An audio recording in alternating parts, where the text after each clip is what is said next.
Hello and welcome.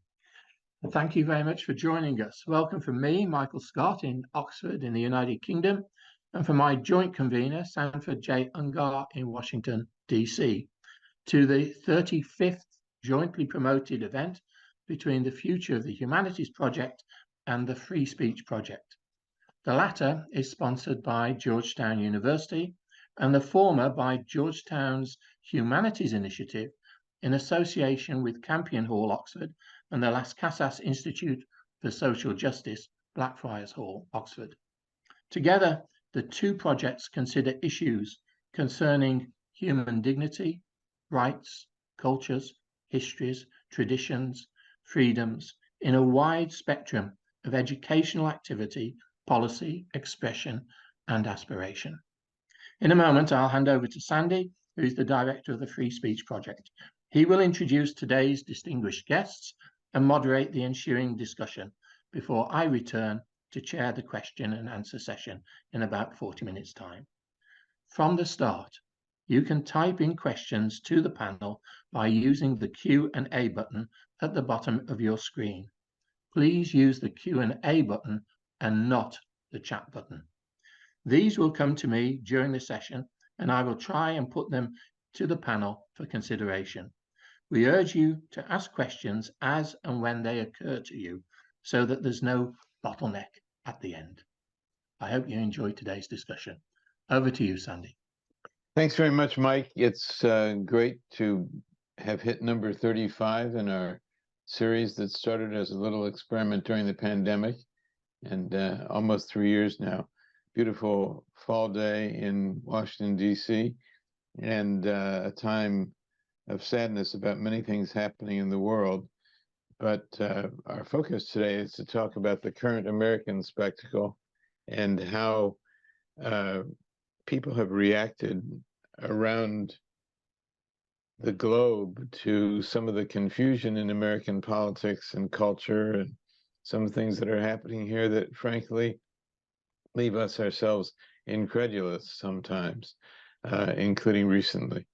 We have a very interesting and carefully selected panel today. Susan Eisenhower, a favorite and frequent guest on this series, is a policy analyst with a focus on national security, wide experience in the arms control field, and very knowledgeable about what's happening in the rest of the world and how others see Americans.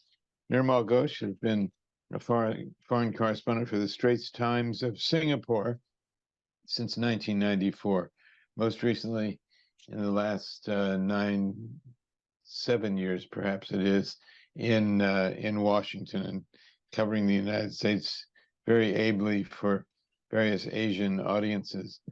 Michael Oborne is a fellow at Blackfriars Hall, but resident in Paris, and had a long career with the Organization of Economic Cooperation and Development, the OECD there, and has obviously had much to do with the cooperation of other countries with the United States. Richard Wyke is particularly well suited for this discussion today as the director of Global Attitudes Research at the Pew Research Center here in Washington. He has done studies with his colleagues of how America is viewed around the world, and some very certainly reliable seeming polls. We might start with you, Richard.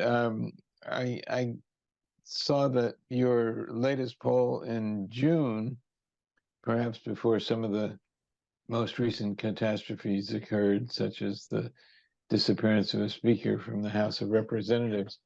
But in June 23rd, there were fairly favorable attitudes internationally about President Biden, confidence in him, not overwhelming, but more than half the people in the countries you surveyed, and also in the United States. Maybe you could tell us a little bit about this and how it fits in the trend lines.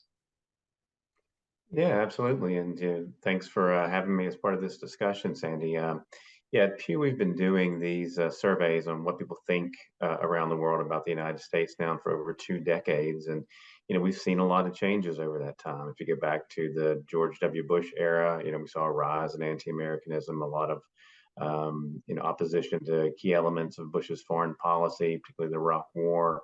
The numbers kind of rebounded a little bit during Obama's presidency, went back down again under Trump. And then again, we've seen, a return in terms of positive views of the United States in many countries under President Biden. There's a lot of things that we can talk about that explain, those changes and those ups and downs that we've seen. I think one of the sort of key themes to me is that when people see the United States and American foreign policy sort of acting cooperatively, engaging in multilateralism, working with other countries to solve global challenges, that tends to be the kind of thing that people react positively to.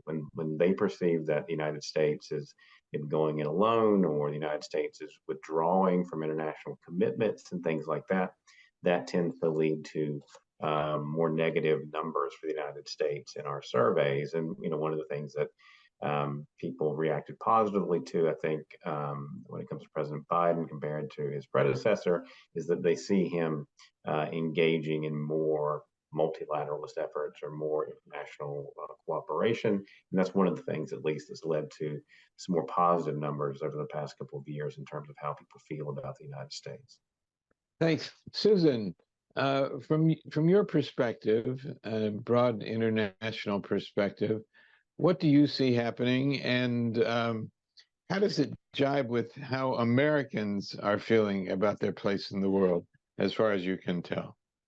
Well, it's an excellent question, and thank you very much for inviting me to be part of this distinguished panel.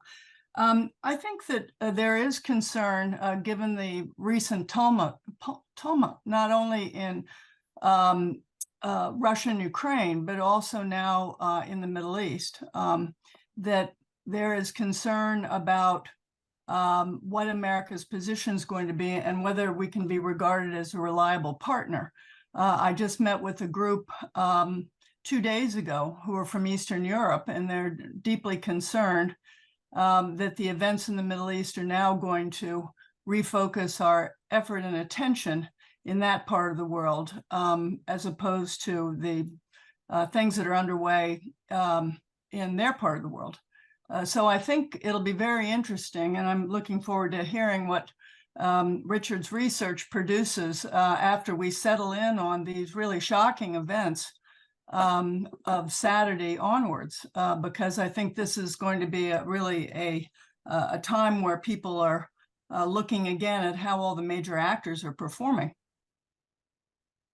Nirmal, I think one of your particular focuses of attention during your extremely productive 7 years here in Washington has been to try to understand how Americans see themselves in the world and whether they care particularly about how others see them. What can you tell us about that? Yeah, thank you so much for having me on board, and so good to be with all of you. Thank you. Yeah, I think basically the America, or the American sort of national security establishment view of its place in the world sees the whole world through the American lens, the American prism, right? And people like Senator Rubio and all are correct that an entire generation or two of Americans have grown up with America being the only superpower, hyperpower, if you will. And it is very difficult psychologically to understand and to accept, rather, the shift to a multipolar world.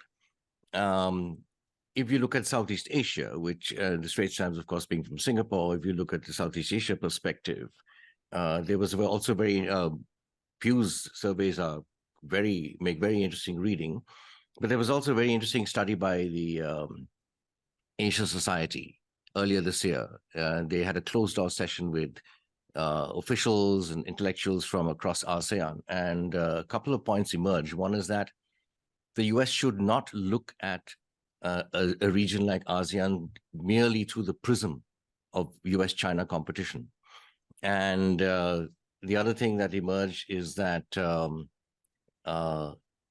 ASEAN in particular basically would like to have trade agreements and access to markets and so forth. That is not actually forthcoming from the US. There is a very large,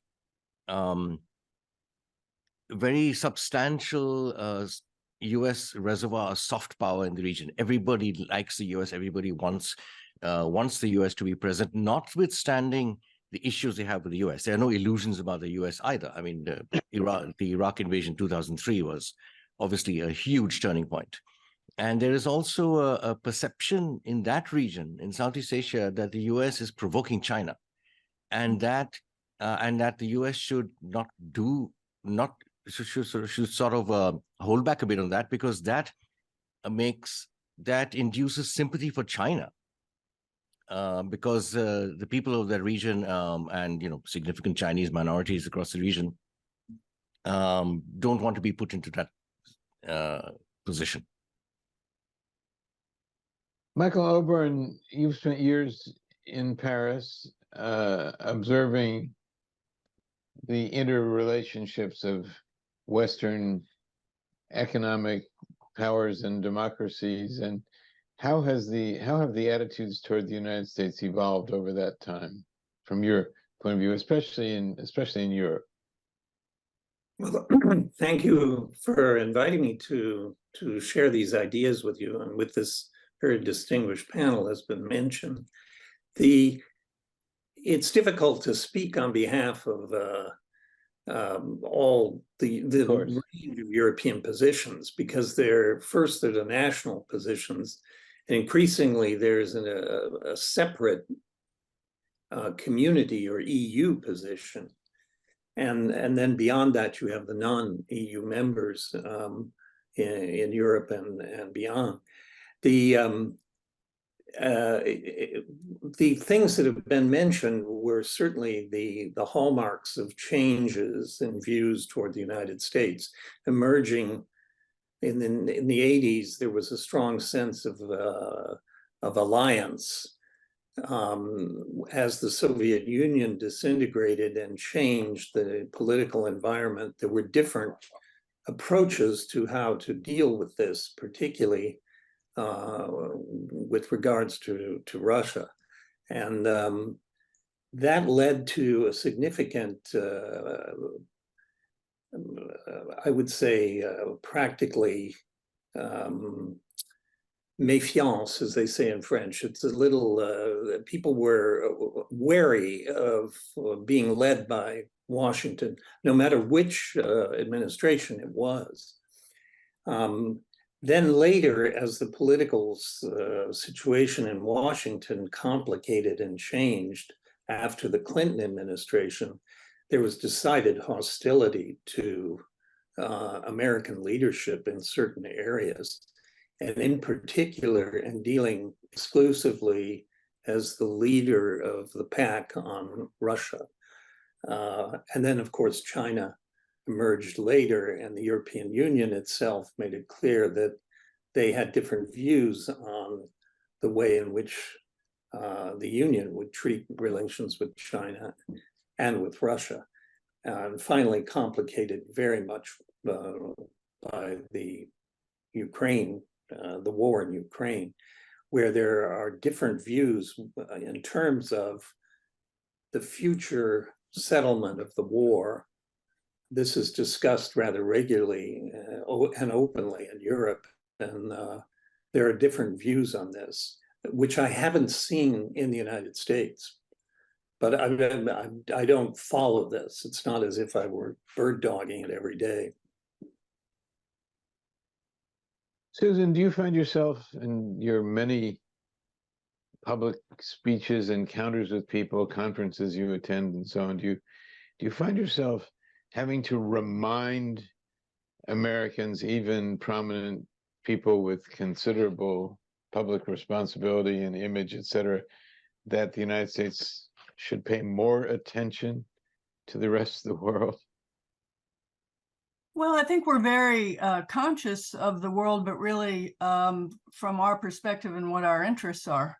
I think one of the reasons we have difficulty in managing our relations with other countries, and let's face it, I think the UN vote after Russia invaded Ukraine, it was not exactly a ringing endorsement of the United States position on that. There was a big part of the global community that decided to abstain from that vote or to take a neutral position, etc. And I think we don't really understand why that is the case. We often say that the whole world is united around this, when actually it's way more complicated than that. I think some of it is how long our memory is. I mean, I hate to sort of make a joke about my own age, but I hear people on television all the time who were born well after the collapse of the Soviet Union. And it turns out I was on the barricades there at that time. And so the whole perspective about the background of that country or the background of Ukraine or the background even of the Middle East is informed more and more by young people who have come into this discussion later. If I can make one more point about Europe being better at debating these issues, I think this is really the biggest concern we have in our city here in Washington, is that there is a kind of lockdown around certain acceptable debating points. And I think that is regrettable, and we need all the pieces of the puzzle so that we can get a much richer and more in-depth view of what is really going on. You want to elaborate on that a little bit, Susan, what some of the issues are where you find that to be the case? Oh, I think certainly in the area of nuclear safety, I'm talking about nuclear weapons safety. If you talk, and that would be possibly whether or not any kind of tactical nuclear weapons or anything else would be used in Ukraine, or you can't really talk about that. Everybody poo-poos it. I think there are difficulties in discussing the origins of a lot of the parts of the world that we're involved in. This is why I thought the beginning of our conversation was so rich. Yes, there are definitely different global views. And if it's all right, I'd like to ask Richard to say a little bit more about the statistics of whether the United States is seen as a country that interferes in other countries' affairs, or whether we're really seen as a force for peace. Just what I was about to do. Yeah, oh, well, I was going to say that that's sort of the answer to my question, or the question you asked me, and that is that questioning the rights or wrongs of American policy is increasingly difficult to do here in Washington. Hmm. Yes, Susan, on your point, we had a couple of questions on a recent survey we conducted in 24 countries around the globe, where we try to get at that a little bit. We asked people, do you think that the U.S. interferes in the politics of other countries, essentially? And people, by and large, tended to say yes. We had another question, which was, do you think the U.S. contributes to peace and stability around the world? And people tended to say yes, right? So they see a lot of things they like and don't like in terms of American foreign policy, in America more broadly. So, I think it's always a pretty complicated picture when it comes to the U.S. and American power. They see us using it at times in ways they like to sort of ensure that there's a global order and to bring some stability to the world. They don't like it all the time when we seem to be interfering in the business of other countries, however. Mm-hmm. I want to follow up on a couple of points with you, Richard. One is, if I'm reading it correctly, actually 82% of the people in your survey in June, or that you released in June, said the United States interferes in the affairs of other countries. That's pretty high, and I think something that most Americans might deny. Yeah. Well, yeah, a lot of Americans actually think we interfere with in the affairs of other countries as well. But it's a point that we've seen time and again, is that people sort of want to see American power used in ways they support, ways to where we use it multilaterally. But when we use it to sort of, get involved in the affairs of other countries, that's less popular. I'd say that, not as many people say that China interferes in the affairs of other countries, but many people say that as well. One thing that distinguishes China's image from ours is that other question about contributing to sort of peace and stability around the world. We ask some of these same questions we ask about the United States, we ask about China. and China is not seen by and large as contributing to peace and stability. So, there's some areas where people have some similar views about the ways that the U.S. and China act, but there's also some questions we ask where people distinguish between the role they think China is playing in world affairs and the role that the United States is playing in world affairs. And I think that U.S.-China comparison is something we've tried at least to do more, to look more and more at over the last few years in our surveys. Nirmal, if I understand correctly from prior conversations, your editors sometimes ask you to explain things that they find surprising or baffling about the United States. And I wonder if one of those is the persistent popularity of Donald Trump with a certain segment of the population, despite having 91 criminal charges against him at the moment. Yeah, if you I mean, the perception that I get, and this is not just editors, but generally people, sort of the feedback I get is that they are surprised at this. Donald Trump had quite a lot of support among the sort of rising right wing in India, for example. He had support in Southeast Asia because he was seen as a strong leader who was finally standing up to China. So all of these perceptions are sort of born out of the history of these regions, right? And Southeast Asia has been at the center of the Cold War proxy wars, was at the center of Cold War proxy wars, so that was badly damaged. And China's reality for Southeast Asia, but Southeast Asia also wants America to be there, is looking for ways to counterbalance China. Southeast Asia does not have any illusions about China or America, but would like to get on with them all and have trade relations pretty much on parity across the board. And again, it's turning into a multipolar world. India is also a factor. So I think there was an appreciation for the sort of strongman attitude of Donald Trump vis-a-vis China, but and especially among the right wing. Again, in India, he was quite popular. Right.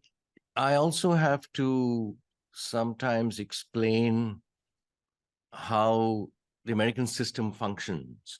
Just as Americans, I find a lot of Americans don't really understand the parliamentarian system. They think that democracy means a presidential federal system. That is the be all and end all. This is the pinnacle of democracy. So don't quite understand the parliamentary system. The reverse is also true. And I found very rapidly when I came here and started studying and reporting on the country that it is more useful to see America as 50 different countries in political terms. But that is a perception which is difficult for people outside the region on the other side of the world to grasp the enormous scale, size, and diversity in terms of the structural diversity, systemic diversity, checks and balances, and so forth of America. It's difficult for them to really understand that, just as it's difficult for America to understand the perception of a small middle power in Southeast Asia, for example, right on China's doorstep, right? So I think there are, as Kipling, I think, famously said, we are all sort of islands shouting lies to each other across seas of misunderstanding. I often remember that. And it is these perceptions, the lens through which the countries see their places in the world and the rest of the world, that are a problem. The crisis, if that's the right word for it, the awkward situation in the House of Representatives right now must be especially difficult to explain. I think Americans themselves are baffled by how the result will be achieved because the main contenders are seen to have serious issues that the public is uncomfortable with. How do you sustain people's confidence in the strong man when there's something like that going on? Yeah, so the perception of America is as a very dysfunctional is of a very dysfunctional place and a dysfunctional system, stuck in a two-party system, more or less. I mean, you have independence and all that kind of stuff, but It's basically two parties, right? So kind of stuck in there. There's also difficulty in understanding the role of the Electoral College, which is seen as some sort of sclerotic kind of system. You can't break out of the box in America. And the way we sort of reported on the drama over the speaker was not so much the daily drama and the tension and all that, which is of course played up in American media because it's huge in America. But what the significance of it is, and one of the points that emerges, of course, is Ukraine. The aid to Ukraine is a large part of the debate. So we saw it as this sort of shows us the writing on the wall. If a Republican and if a Trumpist comes into power in the White House in 2024, it is likely that aid to Ukraine will be dramatically cut, right? So we saw That's this what people as are assuming. yeah. So we sort of saw this as a sort of a harbinger of that. Michael, I want to ask you a question. I actually want to address this to everybody, but I thought I'd start with you in Europe, and it's a slightly awkward question.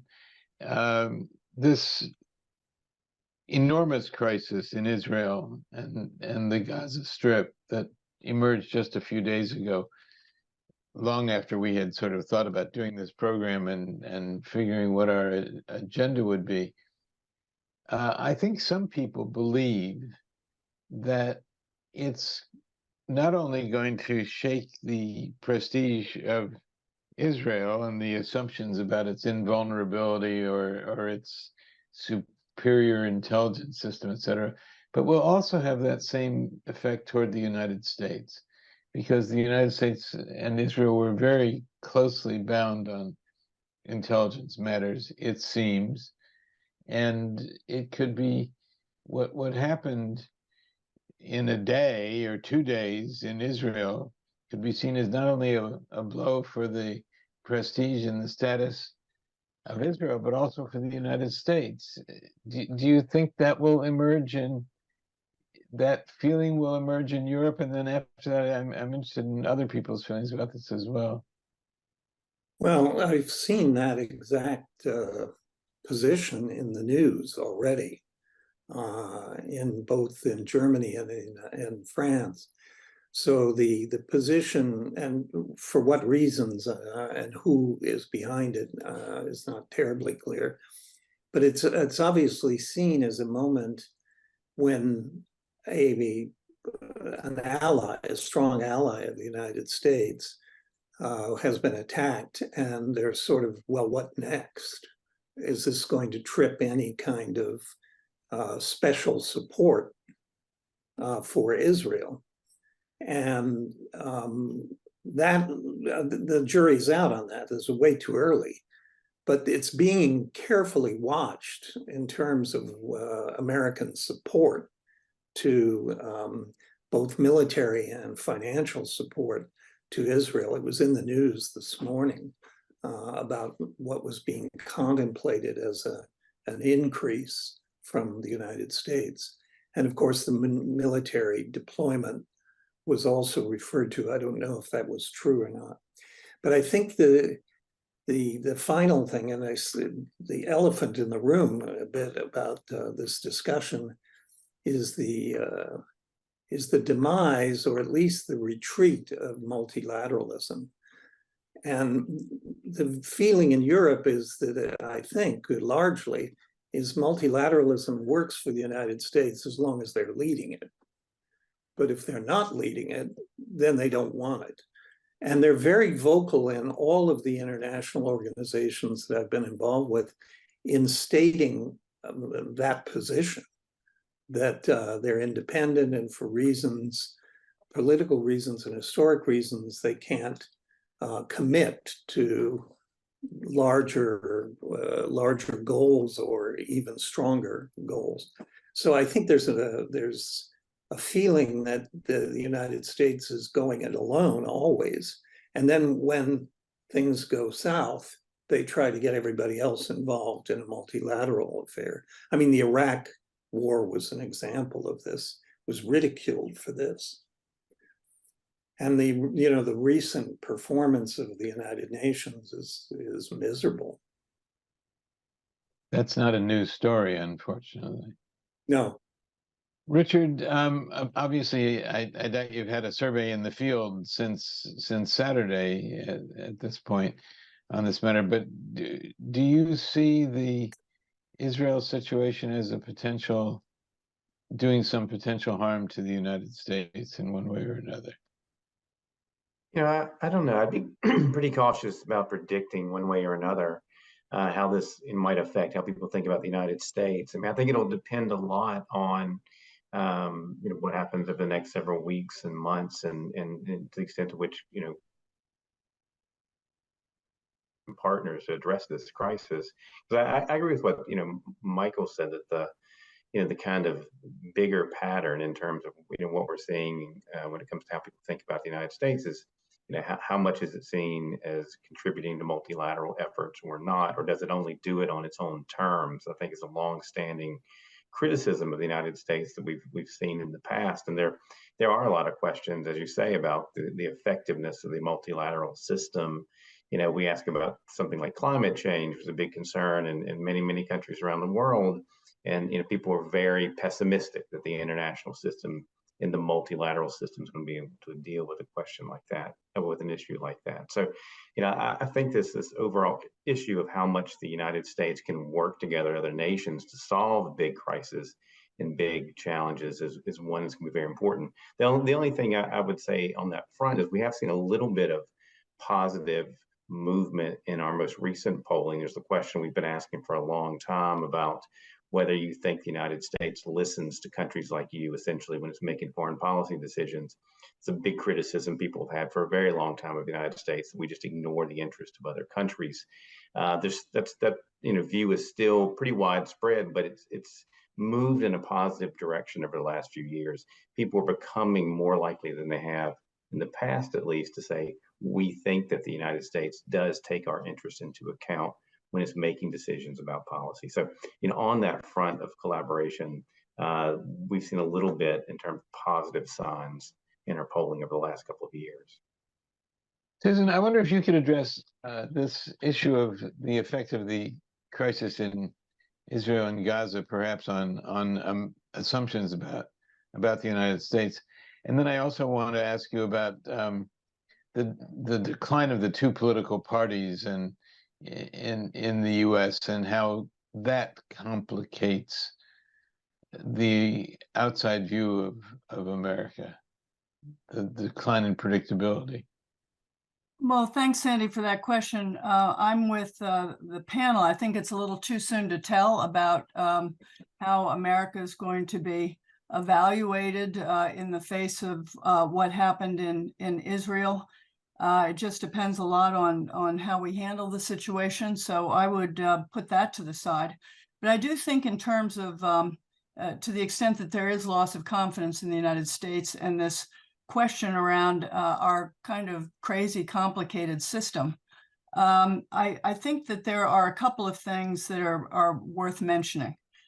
First of all, Americans are suffering from the same thing people around the globe are suffering from, which is this extraordinary rapid change that's underway in terms of inflation, now the prospect of artificial intelligence, a very bad summer that has brought the whole issue of climate change to home. Everybody around the world is now beginning to say, oh my gosh, and we're behind in our work to mitigate that. And so there's this kind of longing for stability where, in fact, the predominant emotion is anxiety. I hear this all the time in my travels, anxiety around the future. So I think in terms of what's happening in this country, that's I have not seen it reported nearly enough, and that is that in March, Gallup poll came out with their study that today there are more Americans that identify as independent voters than Democrats and Republicans combined. Now, this is a very large part of the population who is, in some sense, disenfranchised. certainly from the primary system in most states.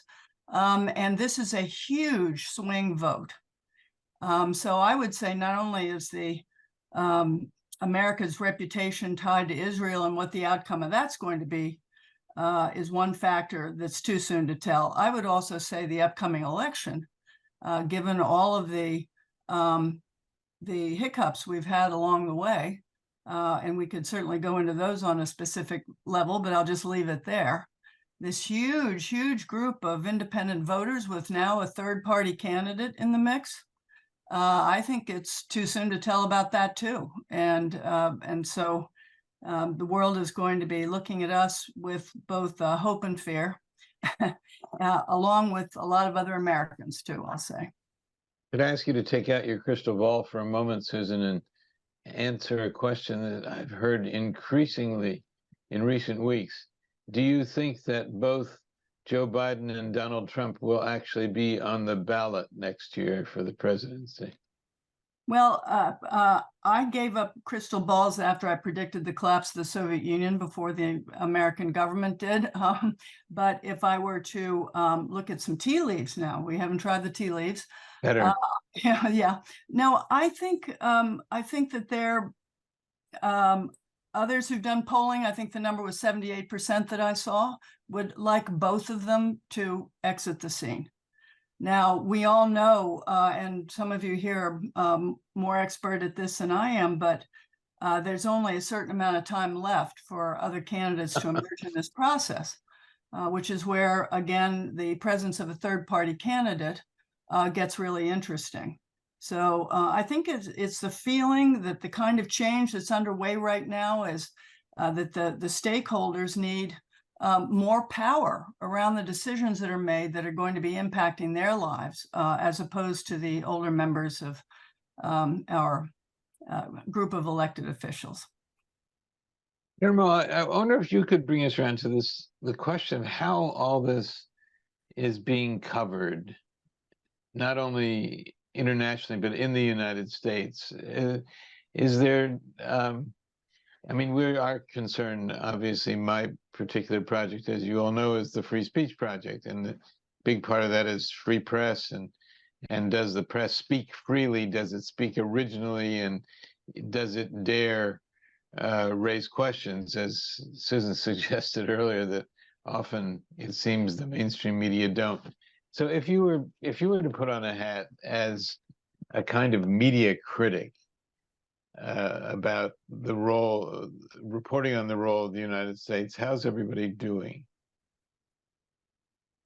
I think I have actually become more critical of the U.S. media. I think the U.S. media is, of course, among the freest in the world, not the freest, but among the freest. But it sees the world through an American lens. Very few don't do that. Very few are able to step out of that box. And I'll give you a practical example without naming names. It was a big liberal international channel interviewed. Host was interviewing the Secretary of State, Tony Blinken, a couple of years ago, and the host used the word "punish" 4 times. I counted it. I went back to the transcript and checked. In the context of, should we punish China? Should we punish Iran? Should we punish, I think it was North Korea? And so 4 times the host, and the Secretary of State did not use the word. He's a diplomat, right? And a very good one. But the host used that word "punish," and the royal "we" as well, should we punish? And that was disappointing, because that is what grates on the rest of the world, that American media sees the rest of the world through that lens, that the rest of the world is essentially like, an American, it's an American world. And I think it was a friend of mine, Cynthia Watson, a former dean of National War College, who told me just the other day, she put my thoughts into words. She said, Americans have a tendency to see the world as a problem that needs to be fixed. And once it's fixed, everything is going to be okay. We will have stability. Whereas a lot of the rest of the world goes around problems. the view is not black or white. You sweep a problem under the carpet, you go around it, you live with it, you live with the paradox. You can live with the paradox of Taiwan, for example. So it is these cultural differences, I think, which are very important. And the media, the American mainstream media, certainly reflects an American, the sort of the American point of view and the sort of Washington blob consensus. And you see that on Ukraine. Anybody trying to analyze the Ukraine invasion in a sort of dispassionate manner was immediately labeled an apologist for Putin. Anybody trying to explain China is immediately labeled a Chinese apologist. So there's a very black and white binary view. And this goes into millions of American living rooms 24/7, depending on a few differences domestically, depending on which channel you're watching. But in terms of foreign policy, it's pretty much the same, I would say. That is the view that is projected. I just picking up on that point quickly. The other evening, I heard something on an alternative radio channel that has been around for a long time, but doesn't have a huge audience, that was claiming that, well, I shouldn't say claiming, making the argument that the mainstream American media seemed to be thumping for a new Cold War with China, that they were interpreting every event, large and small, as evidence that we're going to be we in the United States are going to be in a major confrontation with China, which is a pretty frightening prospect to make an assumption of American foreign policy or American life. And I hadn't quite seen it that way until I heard this alternative perspective that evening. Yeah. Richard, I'm sorry. Yes, go ahead, Nirmal. Yeah, sorry to interrupt, but you're spot on, and that program is spot on. Essentially, there is if you look at the language of say the national security analyst community in the States and the media, there's an assumption that they are going to war eventually with China. So there's this assumption, and this is not without grounds, that China is preparing for war. China is addressing its vulnerabilities in terms of its food grains, wheat stockpile, and so on and so forth. The way it's doing, the way it's arranging everything, it is preparing for war. And so the two sides are actually mirror imaging each other, and it's in this sort of very ominous choreography, if you will, which I'm not very. No, I don't think you'll find very many people optimistic about them being able to avoid a war. And the media is very much a part of it. If you watch some of the mainstream media, it's as if, China is an existential threat, China is the enemy. The word enemy is bandied about with great abandon, right? And people believe it because they're consuming this all the time.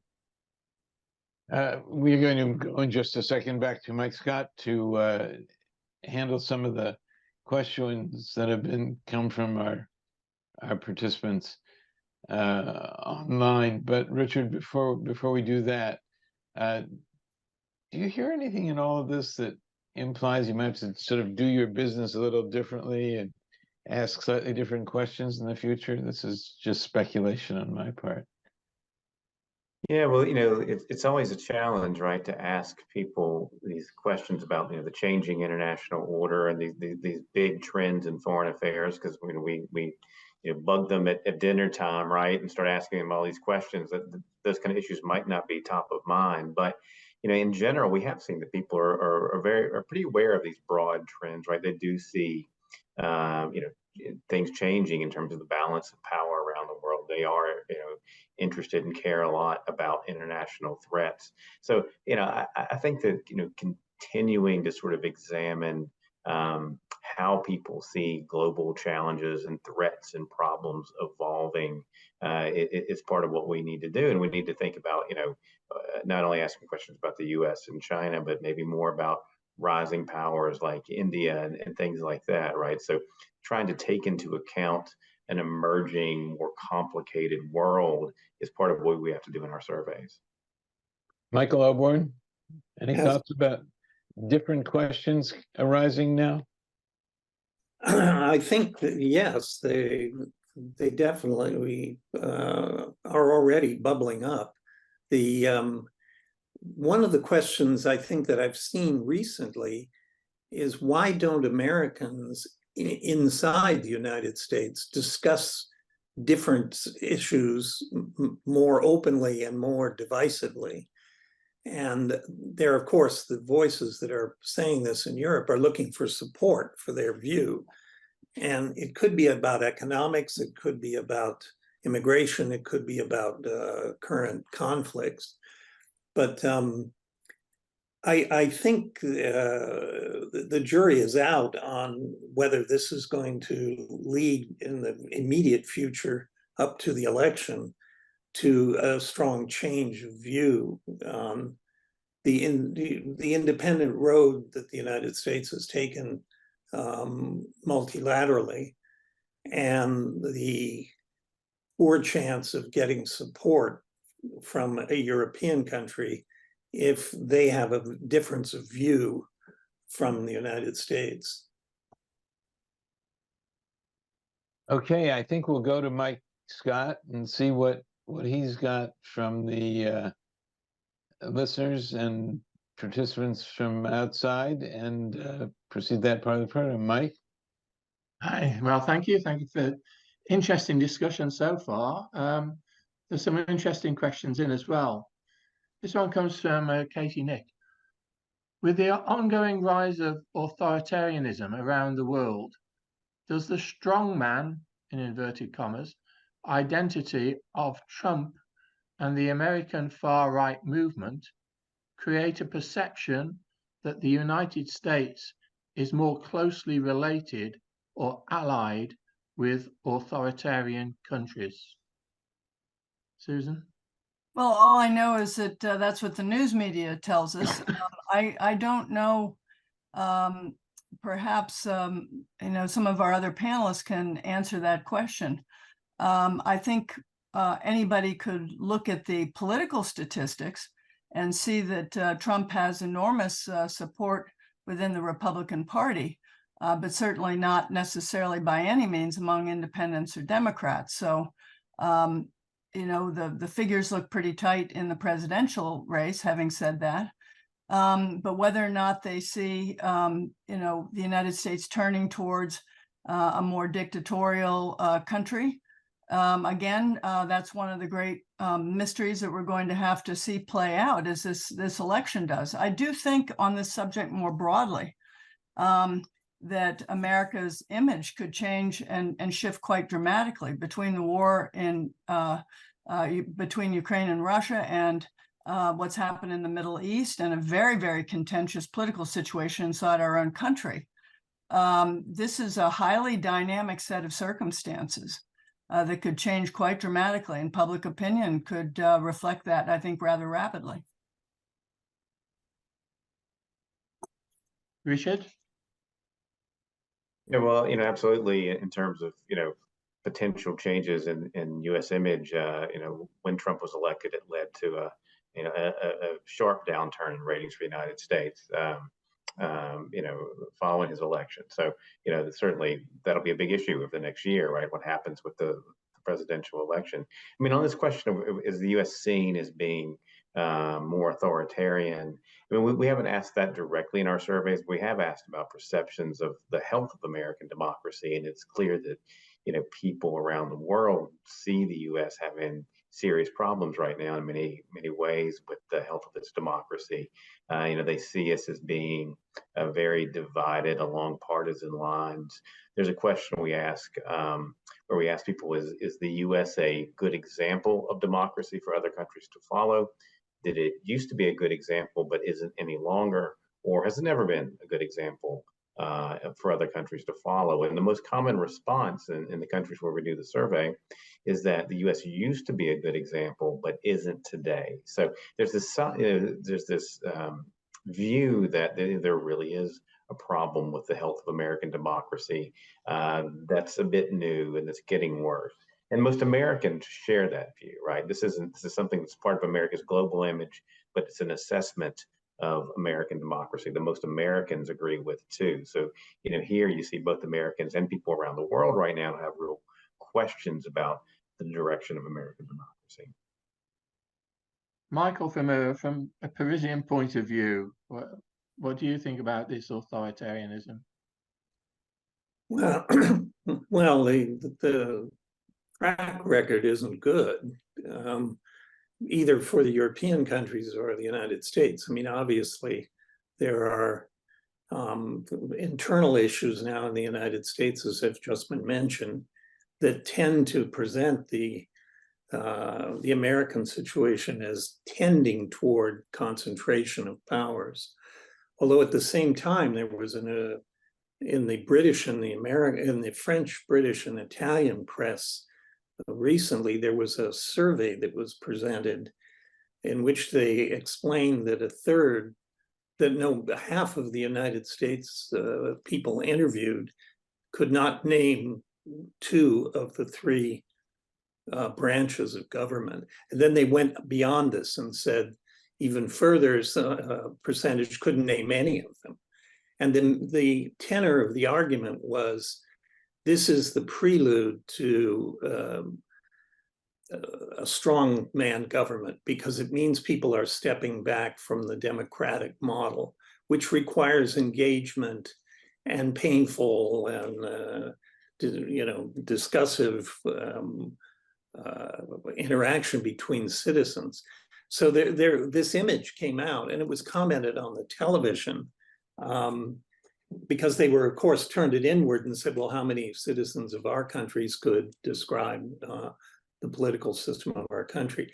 So I think there's an admiration and a repulsion for strongman government position, but at the same time, it's in the cards. It's one of the choices. Mel, you were kind of nodding there. Did you want to add anything?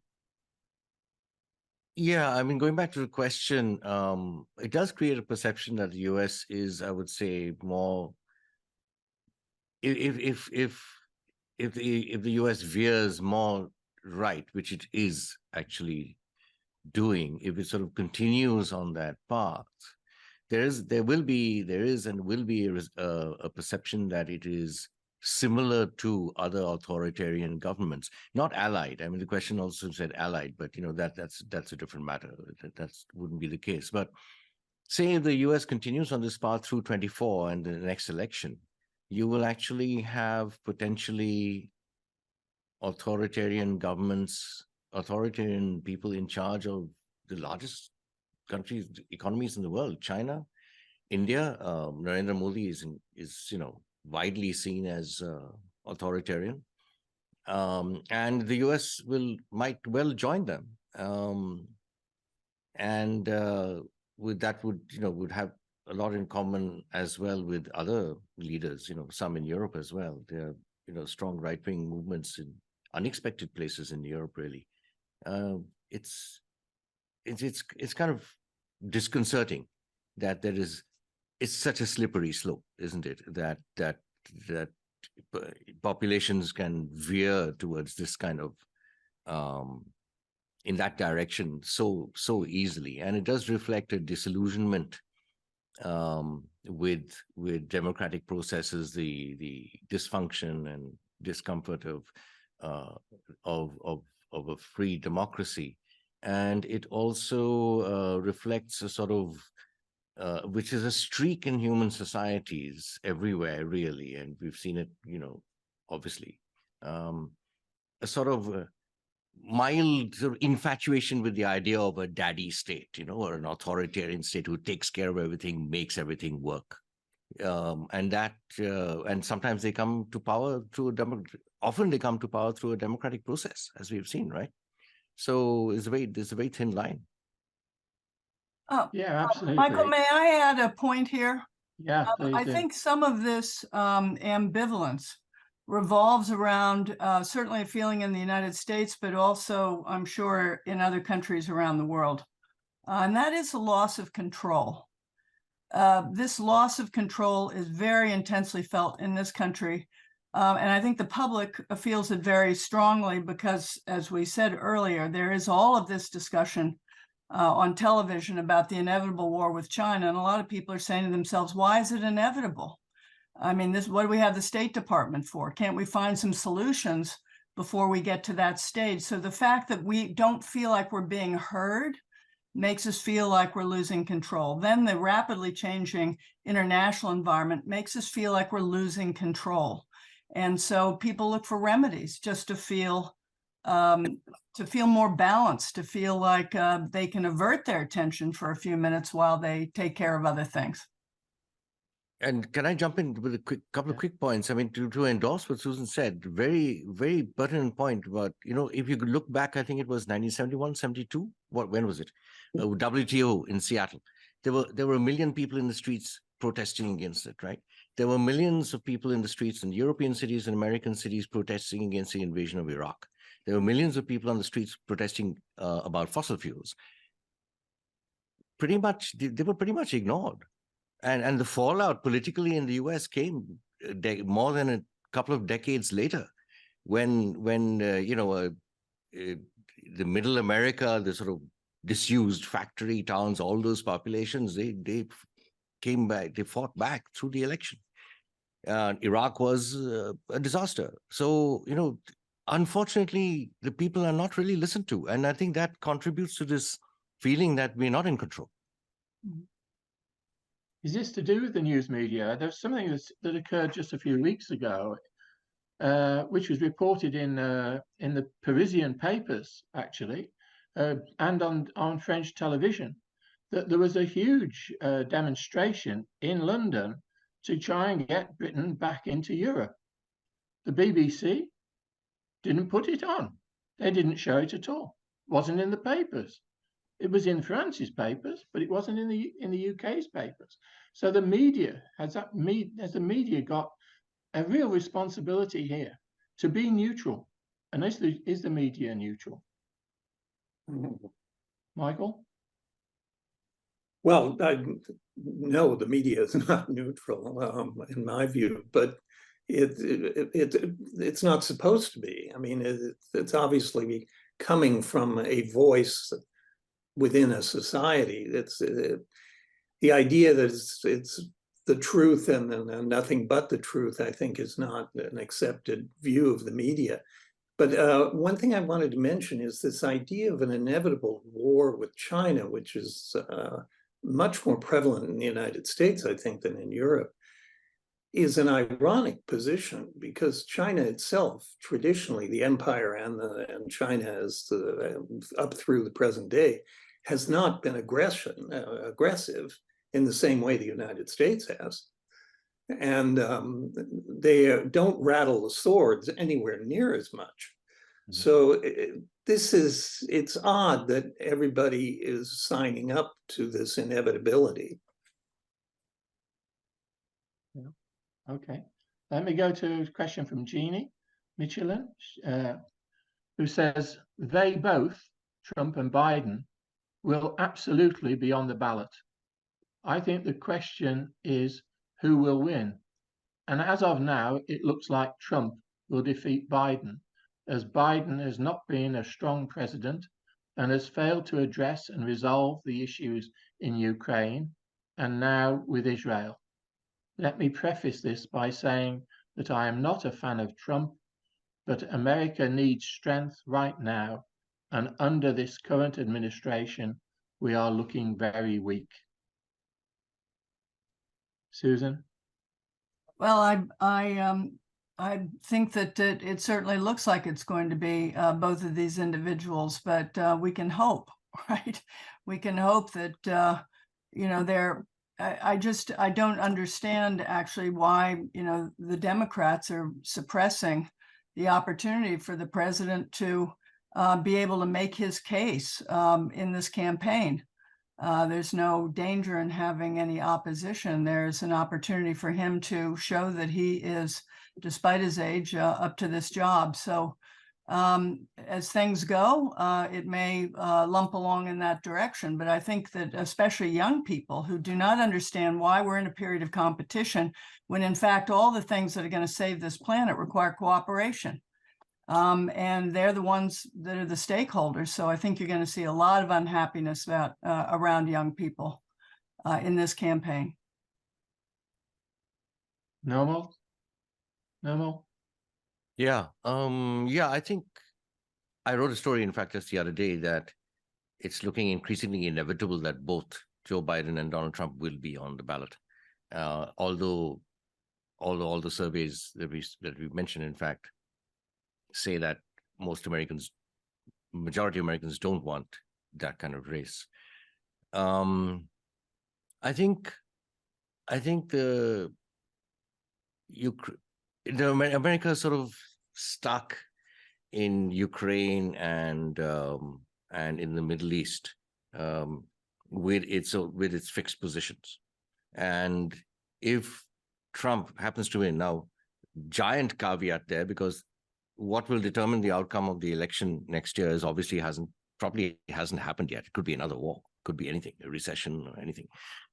But another caveat is that the conventional wisdom is that Donald Trump's base is fiercely loyal but too narrow to carry a national election. So he will need a lot of those swing voters, and there's no indication that he's going to get enough of them.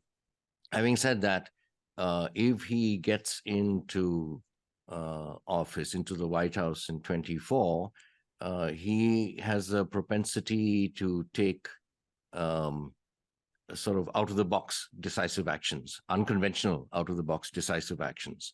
And it is possible that he will do that with Ukraine. In fact, it's probable that he will do that with Ukraine. He will somehow, he has said, I'll end the war in 24 hours. Of course, typical Trump hyperbole, but Israel is more difficult because, as we know, Israel is non-negotiable for the US. So it's going to be tough, very, very, very tough. Sue Osler kind of changes the direction a little bit in a question that says, is it true that people who donate huge amounts to a political US party allows them to dictate what questions should be raised in Senate? I think there's another question there goes back to, can you still go from a log cabin to the White House in the US? Is it that money is running everything now in the US and that democracy isn't? Susan? Well, I would just say that money plays a big role in politics. There's no question about it. And especially, the dark money that now is legal. But I mean, this is back to where, democracies have to be vital. You can spend a lot of money on a candidate, and if that candidate isn't any good, all the money in the world isn't going to help them. So I think the public, this is a case that the public should take very seriously, demand political finance reform, and to make sure that they go out and vote. What disturbs me is I hear 2 nights ago a friend of mine was saying, just turn off the TV, have a nice life. Who needs this? Well, if this is going to be the general public reaction, money will probably decide an awful lot. Mike, may I put in 2 cents here? Yes, Andy. Yeah. I think we've known about dark money for quite some time, and about some of the dangers of unlimited political contributions, et cetera, and what it's done to the system. What's new in the past 6 months or so is that yet one more institution of the much vaunted American democracy has been revealed to be influenced by donors to the justices of the Supreme Court. And that is profoundly troubling. That seemed to be when chaos was around us and everything was falling apart, no Speaker of the House of Representatives, et cetera, we could always rely on the wise justices of the Supreme Court. And I think that many of us have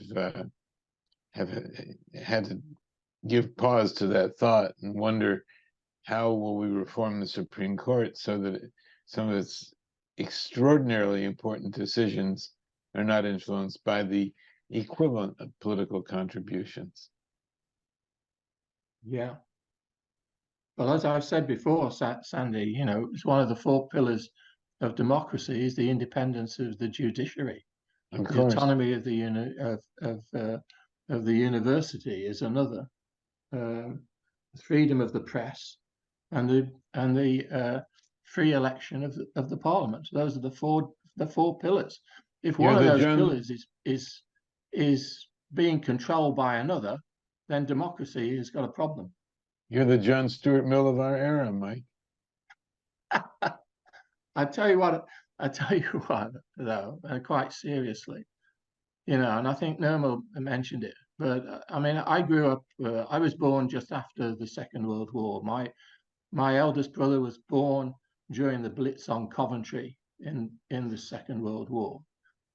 I grew up with that. I grew up also with the fact of the First World War because my relations have been in the First World War. And my father used to say, remember that Hitler got in through the ballot box. And he did. And I think that's the warning. And I think that's a kind of a fear that's going around the world at the moment about what is happening in the United States and what's going to happen over the next year. There's one other question that came in. Is it useful for Russia that the US attention is being directed away from the war with Ukraine to the difficulties over Gaza? Anybody want to take that? Or do you want to remain silent? I think as we come to the end of the show? Short answer is yes. Yes. I think my answer would be it depends on how long the situation in Gaza is the sole subject for the news media, because attention could turn back at any moment too. Yeah. Yeah. It's what you're saying, Susan, that it's the media, but not the government. The government is able to handle the two things together. Well, I would add one thing very quickly is that an issue that might emerge is that apparently we're going to be sending military supplies and other things to Israel. At the same time, we've told Ukraine we've run out. And so I think that is going to create some pressure and a lot more pressure coming from those in that part of the world who are relying on our protection. So I think these may end up being quite interlocked in some fashion. Yeah, thank you. Final word from you, Michael? No, but just to remark that what we've been talking about is what's in the air here. To a large extent, people are now viewing the future of democracy as a collection of advocacy groups who are deciding the political future of countries and not so much the individual citizens at the bottom. And of course, the political parties have been disintermediated from much of the political system in Europe. So I think it's another model. It's another grouping of a democratic process where strong viewed individuals can organize groups, finance them, and have their voice heard beyond their numeric weight. Thank you. Richard, is any of that going to materialize in another questionnaire going out from you? Yeah, I mean, these questions about the trajectory of democracy, I think, are really important to us, and the kind of thing we want to look at in our surveys. I mean, what we see in our surveys around the world is often that democracy remains a pretty popular idea. Ask people about representative democracy, and they think it's a good way to govern their country. But the problem is that they're not as committed to democratic values as we might think or hope, right? Some of those same people who say democracy is a good idea are also open to a strong leader model or even open to military rule, right? So that lack of commitment to democracy opens up opportunities for authoritarians to take advantage of. And it's all exacerbated by things like polarization too, right?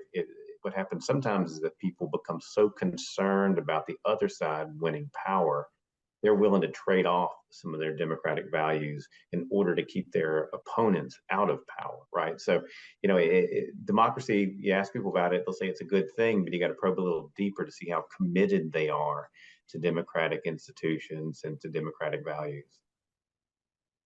Well, thank you all very much. I'm going to hand back to Sandy, and then he'll come back to me. Is there anything else, Sandy, you want to say? No, I think we're okay, Mike. I just briefly want to thank everyone for participating. This discussion went in some slightly different directions from what we might have expected, but I think to everyone's credit and to we got beyond the cliches, explored some truly uncertainty principles that we're faced with. So I want to thank my colleague Mike Scott, 35 programs now, amazingly. And thank Georgetown University, key people here who have supported these programs and the Free Speech Project generally, which is growing and growing. freespeechproject.georgetown.edu, well over 800 incidents tracked of challenges to free speech in the United States in the last few years at this point. And thank you all for giving us your time. And thanks to Mike. Well, thank you, Sandy. And again, my thanks to Michael Oborne, Susan Einhauer, Normal Gosh, and Richard Wake. And I'm very, very grateful for what has been a sobered discussion. It didn't go the way we thought, and I hope that a lot of people will look at this and the recorded version of this, because some very important things are being said. The next Free Speech Project at a Crossroads International Dialogues and event in association with the Future of the Humanities Project will be on Wednesday, the 15th of November, when we will be discussing how free is the press in Europe. So we moved from the United States to Europe. We did Britain just a few weeks ago. I'd like to announce also that there's a new series starting on cultural encounters, books that have made a difference. And that starts on Monday, the 23rd of October at 7 p.m. UK time, but 2 p.m. EST, when one of the most renowned literary critics and philosophers of our generation, Terry Eagleton, will be discussing the New Testament in its cultural confrontation with the Roman Empire. Now, if Terry Eagleton's going to be discussing that, I can assure you that it's going to be a contemporary issue for us all. So please join us for that. That's a terrific talk that we're going to get. It's 7 p.m. UK time, 2 p.m. EST on Monday, the 23rd of October. My thanks to colleagues at Georgetown, to President Jack DeGioia, and I was pleased to be over in Georgetown recently and met with the president, and again he was fully behind these series that we're running. Vice President Global Affairs Tom Banchoff at Blackfriars, to John O'Connor, the Regent, Richard Finn, the Director of Las Casas Institute, and our new prior, whose name is Nick Crow. Campion Hall to Dr. Nick Austin, SJ. My thanks to John McCabe, our colleague at Georgetown, who administers all of this, to Laura Lees, my UK publicist, and also to my wife Maggie, who does so much of the administration. I couldn't do it without her. Thank you all today for your support of our various series, and thanks especially to Sandy. I'm Professor Mike Scott, Fellow and Senior Dean at Blackfriars Hall, Oxford. You can follow me on X, as it is now. It used to be Twitter, but on X at Mike Scott Prof. Until next time, take care, keep safe. Thanks again, everybody. Thank you. Goodbye. Thank you very much. All the best.